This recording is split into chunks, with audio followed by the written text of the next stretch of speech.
A real home is never just four walls and a door. It was a small house, really just south of downtown Indianapolis. Now this place is big enough for 4 people. It's a safe haven. Hey, I got the essentials. Sarah just wanted a life with a picket fence and a couple dogs. Hey, watch it. Do not talk about my family that way. I'll say what I want. But sometimes, the very people we trust most They started arguing, and it wasn't a good scenario. can turn a refuge into a grave.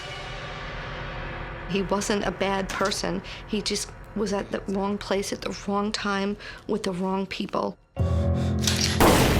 There were blood stains and other indications that somebody had been shot or hurt bad. When death comes knocking, no one is safe.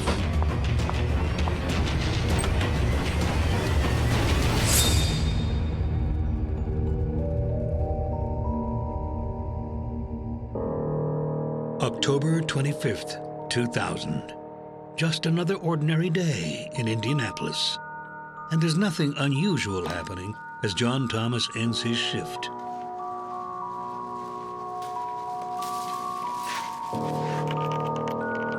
Hey, Rummy, get out of there! I said get out! I don't have all day!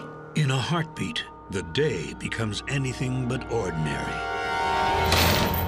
He thought it was maybe a bum that was in there, but then he realized he wasn't moving.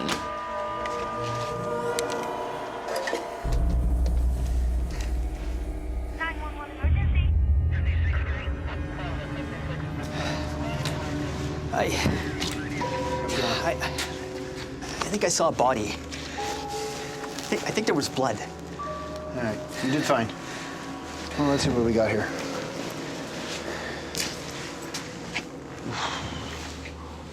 That's brutal. We get severe damage to the body. Then, police make another shocking discovery. They found the first body and didn't know there was a second body until they moved the first one. There's a worker here found 2 bodies in the dumpster. 2 bodies in a tangle of blood and hair. 2 bodies with terrible gunshot trauma. A man and a woman. They were able to, tell that they were not dead long. There was not much blood at the scene, indicating that they'd been shot elsewhere. They'd been blown apart by a 12-gauge shotgun with deer slugs.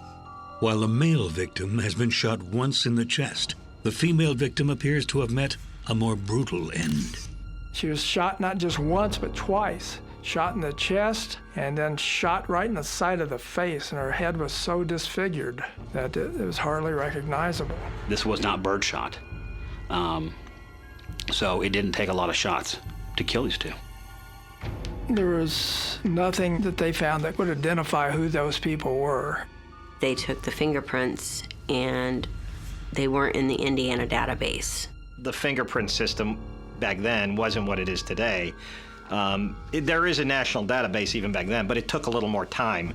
So they took photographs of tattoos, distinctive tattoos. They were like a Grateful Dead looking tattoo, and they were fresh. That's why it stuck out. And they showed the tattoos on the television news. Okay. Calls flood police headquarters, and soon investigators are armed with a handful of leads. Got it. Okay, thanks. Someone who recognized them called in, and she directed them to the house where they lived. They got very solid leads right away that led them to the house, the murder house. This is a little house really just south of downtown Indianapolis.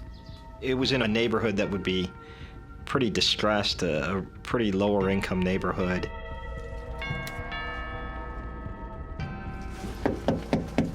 This is police, open up. When police arrive at the South Michael Street house, there's no one there.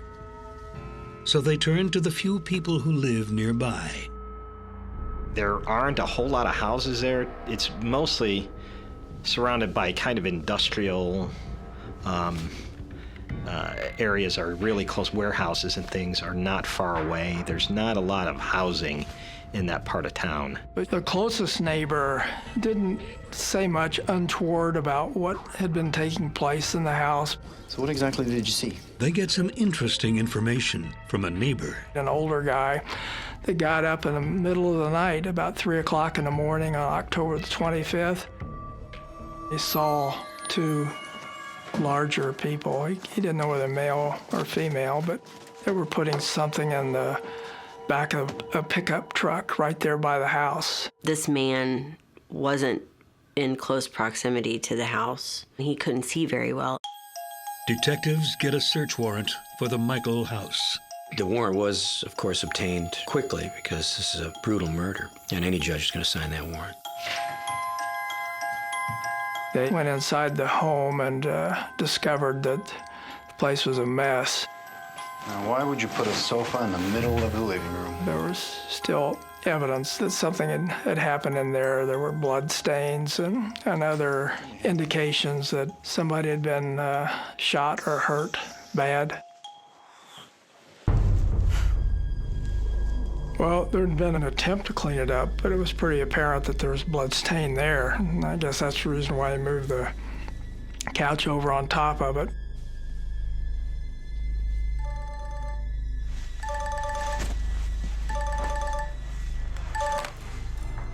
Martinez here. Oh yeah, thanks for getting back to me. Who are your tenants here? Sarah? Pender is the one on the actual lease? And have you seen any of them in the last few days? Well, if you do, give us a call back at this number, night or day. Who is Sarah Jo Pender? Could she be the female victim in the dumpster? Investigators waste no time digging into her past. Growing up in small-town Indiana, Sarah Jo Pender was just an average Hoosier girl. She came from a broken home. It was something that impacted her as she moved through her life, but she was on the surface, a happy kid. She had a sister, and they lived with her father. The father remarried. Sarah was a good-natured kid. She liked to shock people. She had a mischievous sense of humor. People would say that underneath, though, that she was a little bit troubled. She'd always been troubled by that divorce, and that she struggled a little bit to adjust. She was such a fun sister, but she was different than I was in the perspective of that she was more book smart and more school focused. When Sarah graduates from high school, her exceptional grades propel her to a competitive university. She went to Purdue University, and she took biophysics, biochemistry, calculus, and trigonometry. And she just excelled. I thought she needed a year off before she went into college. But her dad was like, no, let's do it now. So badly. Sarah just wasn't ready for college and realized it pretty quickly. She became kind of a party girl. All the things that, college kids do. I'm good. So, what's your name? Sarah. After just a year, Sarah drops out of Purdue. I think it was overwhelming, and so she quit. She gets a job at a construction company. They had seen the potential that she had. She wanted to go further and go into drafting. I can't drive. You're gonna have to drive home. When Sarah's not working hard, she's having a good time, or trying to. Just 4 months after she gets her job, Sarah's life takes a dark turn. Sarah did not like to drink and drive, and they had had a few drinks. Her friend left, and she didn't realize it.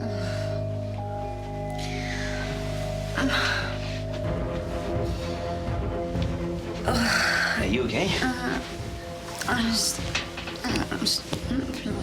And this guy says, well, you can stay here. You are so hot. And he proceeded to rape her.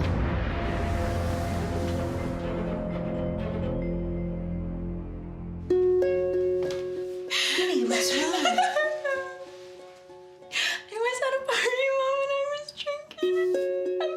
asked who he was, where he lived, and she wouldn't tell me because I was going to press charges and do whatever I could. No police report was ever made involving the incident or alleged incident. I knew exactly why she didn't go to prosecute, because being a female, you have to go in front of the judge and jury, and you feel guilty for a crime that you didn't do. Hello? It's a decision Sarah will come to regret. Stop calling me.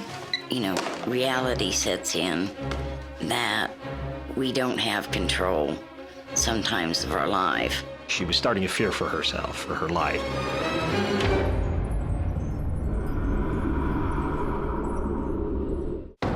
After dropping out of college and surviving a sexual assault, Sarah Pender is trying to move on with her life.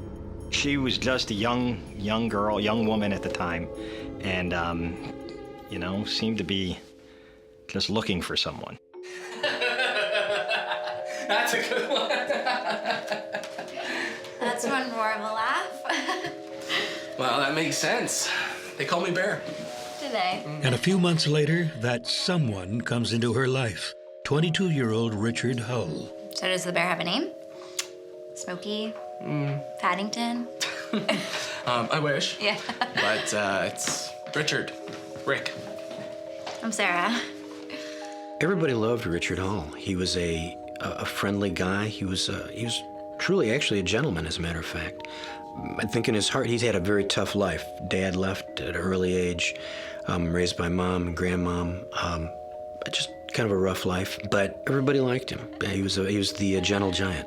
Well, cheers. Cheers. Richard was an offensive and defensive lineman for the Noblesville High School football team. There were colleges that were interested in extending an offer to him, but he sustained an injury, and that pretty much ended his opportunity to go to college and play football. He had a path a lot like Sarah, a future of promise that fell apart. Here was this big man with just this awesome personality. Strong. Yeah. And she always wanted to find someone to love her and to care about her. When I spoke to Sarah about Rick, she's like, oh, he's got a laugh that just would make you chuckle just by laughing, and he looks like he would be, mean at times, but he's really just a big soft teddy bear. Before long, they move in together. Hey, hon.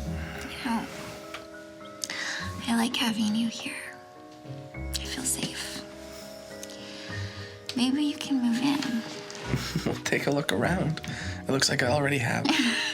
It happened very quickly, and she'd only known him for a couple weeks. They didn't have a whole lot of time to develop this relationship. So, what does the bear want for breakfast? Deer? Rodents? Bacon and eggs? Yeah. Hold on. Hello? Andrew, what's up? But where are you staying? What's that? It's my buddy Drew. Andrew Cataldi and Rick Hull had met sometime before. They befriended each other. We just need to really help us out. We're just looking for a place to land on our feet for a little bit. He was pretty easygoing. He had a really good personality. I've never seen him angry or hit anybody. We grew up a normal family, as any normal family, middle class. My dad was a New York police officer. He used to write to my mother a lot and just tell her things were going well. He didn't need any money right now, and he just explained that Richard helped him. He was good friends with him. Andrew and his girlfriend just got in. Andrew, who goes by Drew, is back in town, and he and his girlfriend Tricia need a place to stay. Can they stay here for a while? Well, I mean, it's not a mansion, but yeah, for a bit. Okay, it's cool. She said yes. They'd moved into the apartment together. Thanks so much. And it was crowded, so that they had gotten a house together. Now this place is big enough for 4 people. Okay, I got the essentials. Okay. Time to toast. Andrew, Tricia, Rick, Sarah. They all moved into a house just to the south of the pro football stadium in Indianapolis. The neighborhood was sketchy, but it was a house, it was cheap. You want to go check out upstairs? It's not much, but it's home. Excuse us. And Sarah has big dreams for her future with Rick. Sarah just wanted a life with a picket fence and a couple dogs.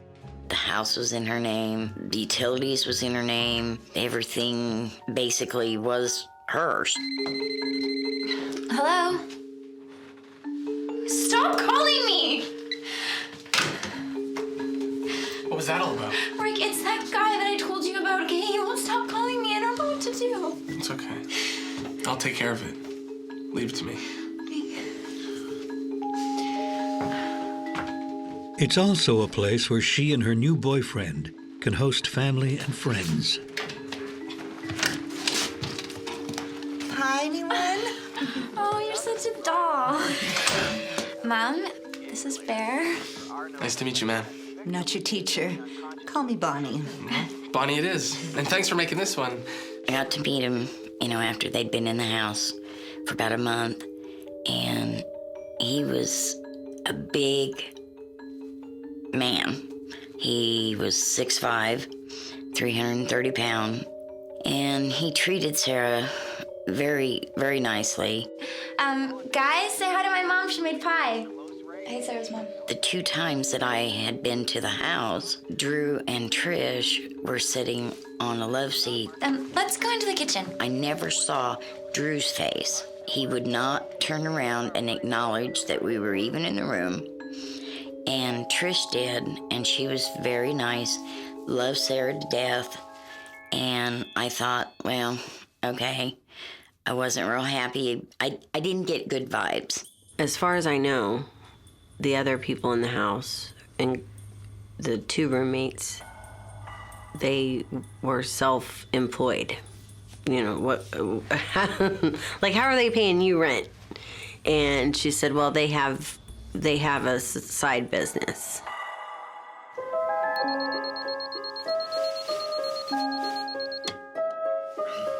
Sarah Pender had a legitimate job. She was the only one in the group that did. People were worried about it. Sarah's mom would come by and say, how come you're the only one in this house working? And onlookers found it odd that she was the only one that got up in the morning and went to work. And she did. She was a good worker, too. She'd love for Rick to share her work ethic. Get up. Just because you're up doesn't mean I have to be. Like, you should really look into that bouncing job that I found for you in the newspaper. I'll give them a call. The conflicts in the house was more of, hey, you need to get a job, you need to get your stuff together. If we were both making regular income, we could start making plans for the future. Okay, but Drew has some other ideas to make some money. He started bouncing, and she was happy with that because at least he's gainfully employed and there's potential for more work. Maybe he could pick up a side job. But his side job is not what she has in mind. At the beginning, it was marijuana. Rick was using the bouncing job and was selling drugs. And that was a big no-no with Sarah. What's going on here? I told you guys I don't want this in my house! Sarah, it's nothing. Rick doesn't see it her way, and he has the rap sheet to prove it. It's not a first date question. Hey, are you a felon? They were primarily theft-related offenses and drug-related offenses.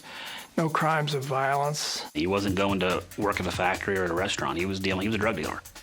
They were going to have a drug operation running out of that house they were living in.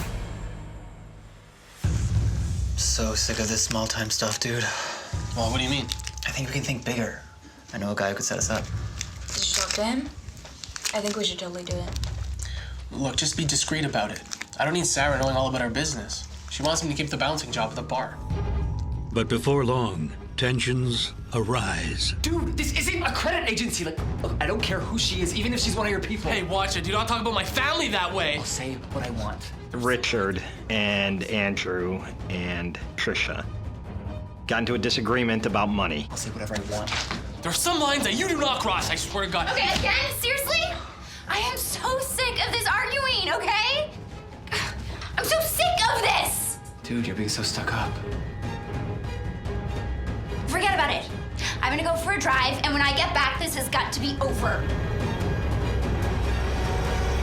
Sarah and Cataldi did not get along, and she wanted both Trish and Cataldi out of the house. These guys are really getting on my nerves.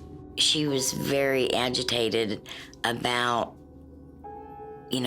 how Drew was doing his business. She didn't want to be around there because they would get in confrontations quite a bit. That's what she told me as far as him and Drew. And when they would start in the confrontations, she would get in her vehicle and leave. She did not like confrontations. I want them out of here. Well, I don't know. They're my partners. No, listen. I'm your partner, okay? And I want them gone. Whatever. Let's get out of here, okay? After only weeks of living on Michael Street, Rick and Sarah begin to avoid their own home. Later that night, 2 of the 4 roommates will be dead, and 2 on the run. Police figured out they knew who they were looking for. They know they've got to find these people.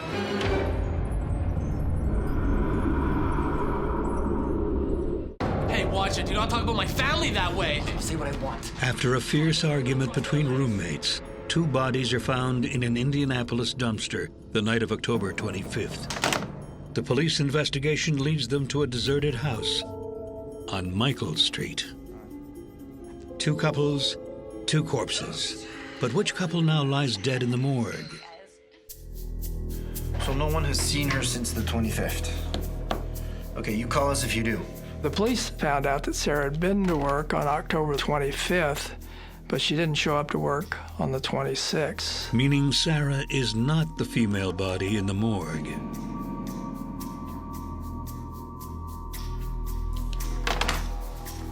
That same day, the coroner confirms the identities of the deceased. The bodies have been positively ID'd. It's Andrew Cataldi and Trisha Norman. Making their number 1 suspects, Rick Hull and Sarah Pender. They had an idea already because they had known who lived there, and they knew, they were pretty sure of. They know they've got to find these people. It's more important, of paramount importance, to get the killers, or the alleged killers. The chase is on, and it doesn't last long. Found out that Rick was from Noblesville, and his mother lived up there. So they started watching until finally Richard and Sarah showed up there, and police arrested them. I don't think that they put up much of a fight. I think they went along really quick. Within 24 hours, they were apprehended. Sarah is quick to tell her story. So, want to tell me what happened to your roommates? Other than us finding them dead in a dumpster yesterday? We went for dinner with my dad and my stepmom, and then when we came home. That evening of the 24th, Sarah Pender and Rick Hull went out with Sarah's father and her father's wife and had dinner. And they ended up coming home then later that evening. Hey? That's all you got? Hey, I need my money. Money? I just got in the door. All you want is money. Yes, I need money. What do you want? Not again! I'm so sick of this! Not again! I don't know why you're blaming me when it's your boyfriend who's the one who's screwing me over. Screwing you over? Listen, guys! Seriously, I'm so sick of this, okay? Just figure it out. I'm gonna go get smoke. Okay, look, I'm screwing you over? Yes! Sarah Pender said that she left the house because she didn't want to be around while they were arguing. And she came back to the house, and the front door was locked.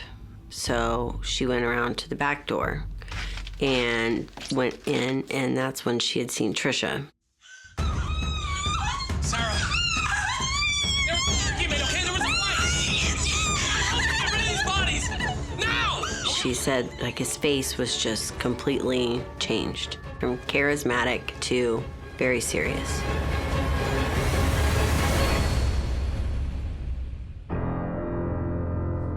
Sarah tells police that Rick said, "You gotta help me get rid of these bodies now." So Sarah gets in the truck. She then went along with Rick, helped him with the bodies. They dropped the bodies off.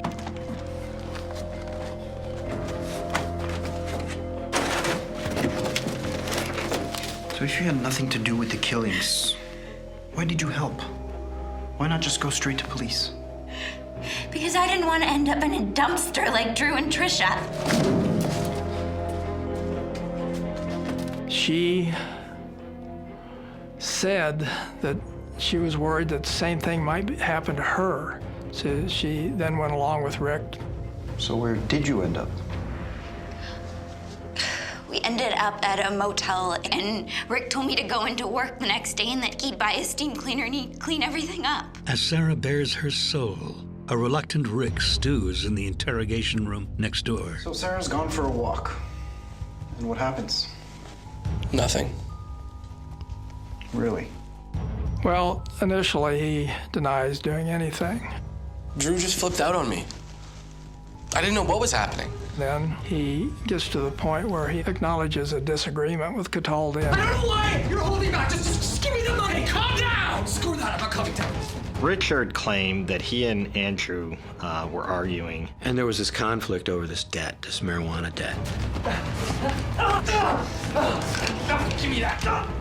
No. Give me my money, or you and your whole family are gonna die. Rick say Andrew threatened his family. Look, what did you want me to do? Okay, so you're saying it was self-defense. He said he felt if he didn't kill him, he was going to be killed.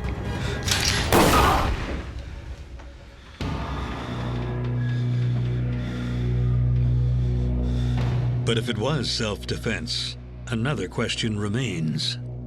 How did Trisha's face get blown off? I think I need to make a phone call. But then he lawyered up. I thought you might say that. Rick is charged with the murders of both Drew Cataldi and Tricia Nordman. Sarah is released. They thought that Sarah had very little to do with this. She was another victim and was only doing what she had to do. The case looks open and shut, but as police are collecting evidence, they get a surprise. They went to the Walmart where the shotgun had been purchased and talked to a clerk there who identified, I had the paperwork that had been completed to purchase the shotgun with Sarah's name on it, and identified Sarah as well as the person that purchased it, and Rick Hull as the person that was with her.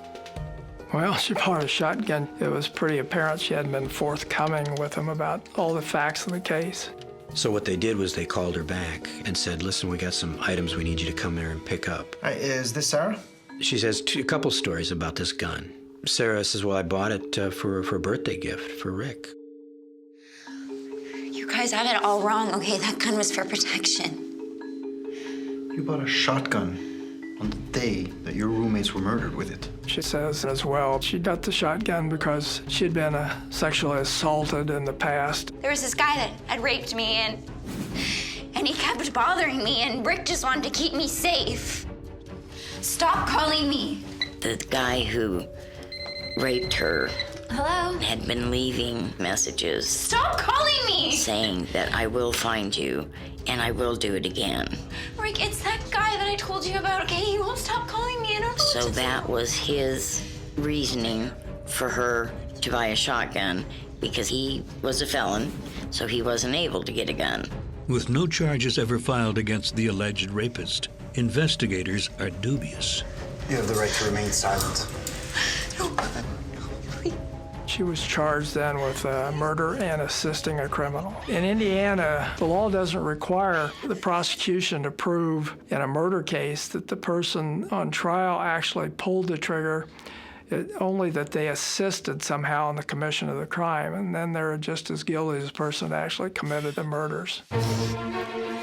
With both lovers facing murder charges, the case is about to take another dramatic turn.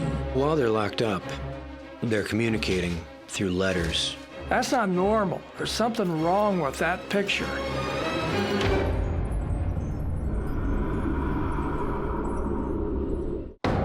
Sarah Pender and Richard Hull are both charged with the murders of their roommates, Drew Cataldi and Tricia Nordman. The co-defendants are forbidden to communicate, but Sarah finds someone to mail her love letters to Rick. During a routine check, jail officials find dozens of letters. The information was mostly X-rated stuff, but in those letters, there was an indication that they were colluding with one another, to supporting one another, to make certain that things turned out okay in their case. But 7 months into their incarceration, Rick's defense counsel produces a letter that will change everything. Well, Sarah Pender apologized in the letter to Rick for putting him through what she had, said she must have been high on acid and that she had lost it and killed her two roommates. Sarah? What did you do? It's a shocking turn of events, and soon after, Rick changes his tune. He now claims that he was the one who had gone to the store and came back to discover the bodies. He goes, "What'd you do, Sarah? What's wrong? What's wrong?" And she couldn't even talk, and then he noticed the two deceased. The state's crime lab evaluates the letter and determines that even though the only fingerprints on the letter are Rick's, it's a match to Sarah's handwriting. Not only the crime lab initial expert made the comparisons, but another handwriting expert, and agreed, again, 100%. So what has she told you already? Nothing about the murder yet, but she will. Prosecutors are still reeling from this new information when another inmate brings forward more damning evidence against Sarah. This man indicates that he can get close to Sarah Pender and perhaps find out from her what her involvement was in the murders, although she had not admitted anything up to him at that point. Homicide detectives make a plan to get the jailbirds together alone to see if Sarah will sing. This fella, through the assistance of homicide detective, makes arrangements then to meet Sarah Pender out at the hospital in the detention unit. Fancy meeting you here. Nice to talk to someone who's not a cop or a screw. Tell me about it. I've been dying for real conversation. Me too. They were shackled to beds, 15, 20 feet apart, but were able to at least communicate with one another. No one was present, I guess, during some of the conversations that took place. Sarah admitted to him that she had planned the murders of the two roommates and gotten Rick Hull to shoot them, to murder them. He said that Sarah had pulled the strings. Even though this contradicts the confession letter, it speaks to motive, and both are used at Sarah's trial. I argued to the jury that there was evidence as to more than one way the crime occurred. One, that Richard Hull committed the crimes and she induced it, even encouraged him to do it. Or that two, she herself shot the two roommates and killed them. Either way, she's guilty of murder. The evidence that helped convict Sarah Pender, there were really three things: the receipt for the shotgun, this letter, and the testimony of that jailhouse snitch. Larry called her the female Charles Manson, and that stuck. Sarah Pender became the female Charles Manson. He was convinced that while Richard Hull pulled the trigger, she had pulled the strings. The jury agrees. On August 22, 2002, Sarah Jo Pender is found guilty of 2 counts of murder. So Sarah pled not guilty and maintained her innocence through the trial, even crying very hard as she was led away. The judge gave her a sentence of 55 years on each of the murders because Sarah Pender had been the moving force, had planned it, manipulated Richard Hull. Well, I don't know. They're my partners. No, listen, I'm your partner, okay? And I want them out. And that she was with Richard Hull every step of the way. I was devastated because there was no way that the state had enough evidence to prosecute her on murder, let alone 2 counts of murder. And then to give her 110 years, my God. I couldn't believe that the law had failed my sister. I cried a lot. I was just dumbfounded when it came back that she had to serve 110 years. When Rick Hull pled guilty, it was his position that he helped Sarah Pender commit the murders, that she actually committed them. He said he was taking responsibility for his involvement in the murders, even though he didn't shoot the 2 people. Rick Hull is sentenced to 75 years for 2 counts of murder. It appears that justice has finally been served. But nothing about this case is as it seems.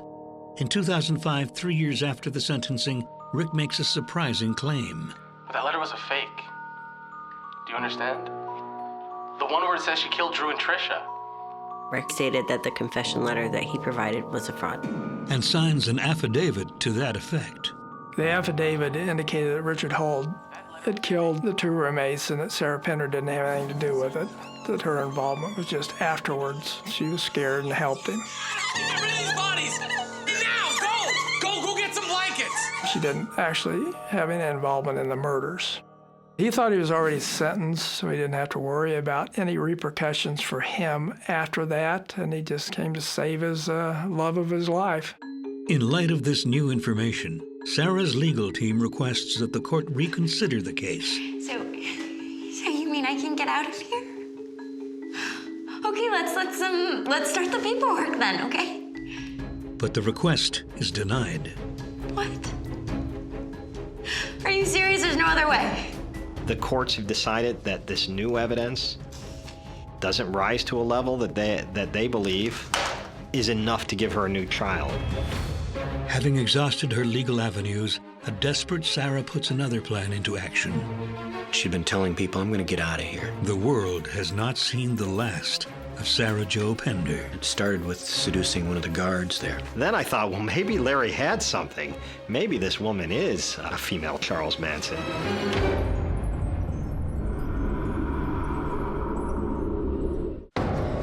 It's August 4th, 2008, and Sarah Pender has been sitting in Rockville Correctional Facility for 6 years. Despite new evidence, But that letter was a fake. she now faces her 110-year sentence. Or does she? She had begun making plans for this escape. She figured out a way she could do it, and it started with seducing one of the guards there. She exploited that with great expertise. And she, with the help of the guard and a change of clothes, she snuck out of the prison in the back of a van driven by this compromised guard.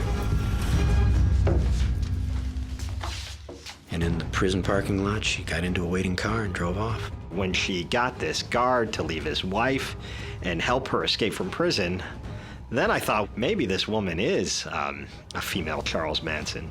She certainly did show those skills in getting out of prison. Now on the lam, Sarah changes her appearance and adopts the name Ashley Thompson. Hello, Ashley. But that doesn't keep law enforcement off her scent. The U.S. Marshals made her a top 15 wanted fugitive. I think she was the first female. Then it got a lot of more attention. As the nationwide hunt for Sarah garners international attention, writer Steve Miller digs into her case for a book, enlisting the aid of the man who sent her to prison. Well, Steve Miller and I went to the Indianapolis Police Department, and we're looking through the homicide files, and we came across the file of the snitch. I'd already thought I'd seen everything that was in that file.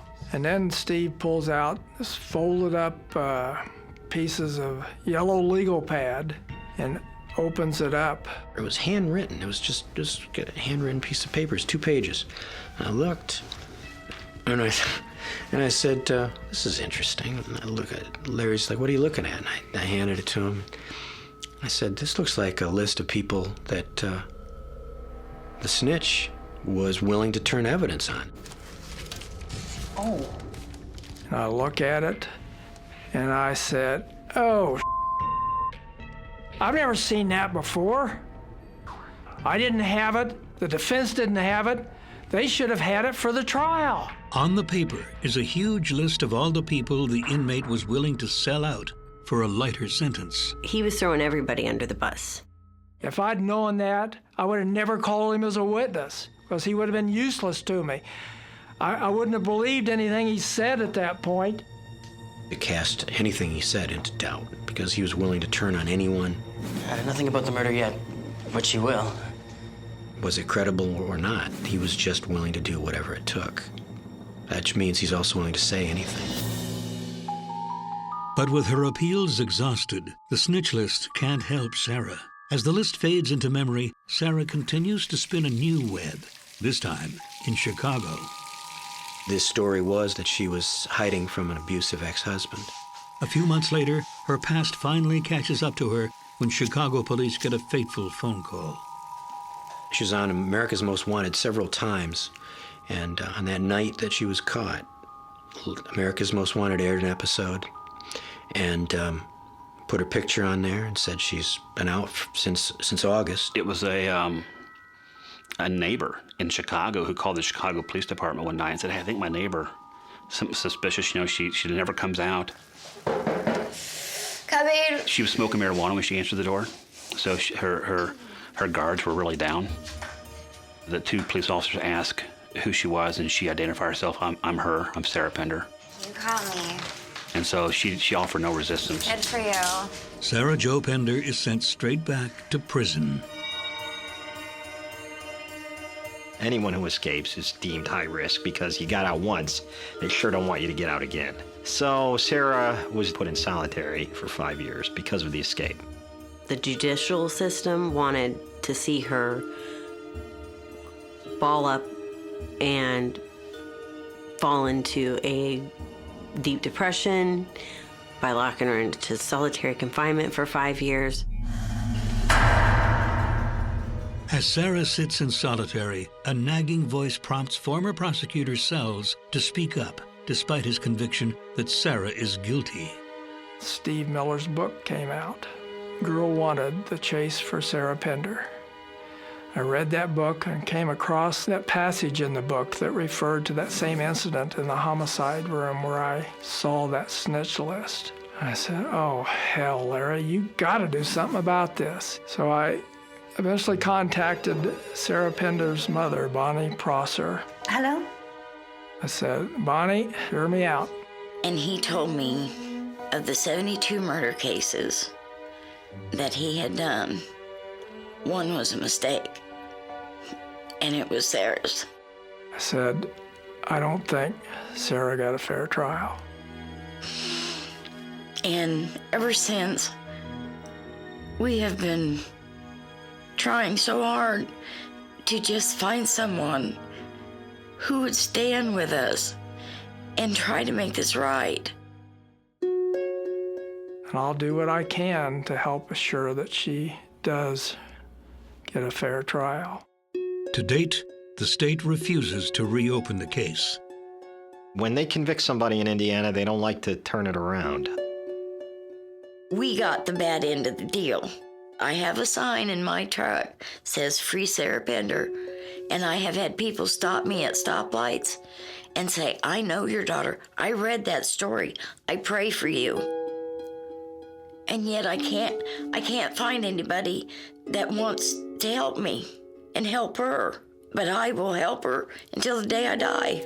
Still, many, including Andrew Cataldi's sister, remain convinced of Sarah's guilt. I don't know how I would feel or what I'd go through to know if they released her. As far as I'm concerned, neither one of them should ever come out of there. And I wish she would just admit to herself what she did. And, so I do feel justice has been served, getting 110 years in there. And I don't ever want to see them. And I honestly will never forgive them. I don't have it in my heart. I mean, my mother totally went into a state of depression. So not only did Sarah murder my brother, she murdered the family. It destroyed my mother and father. They destroyed my family. So I will never forgive them for that.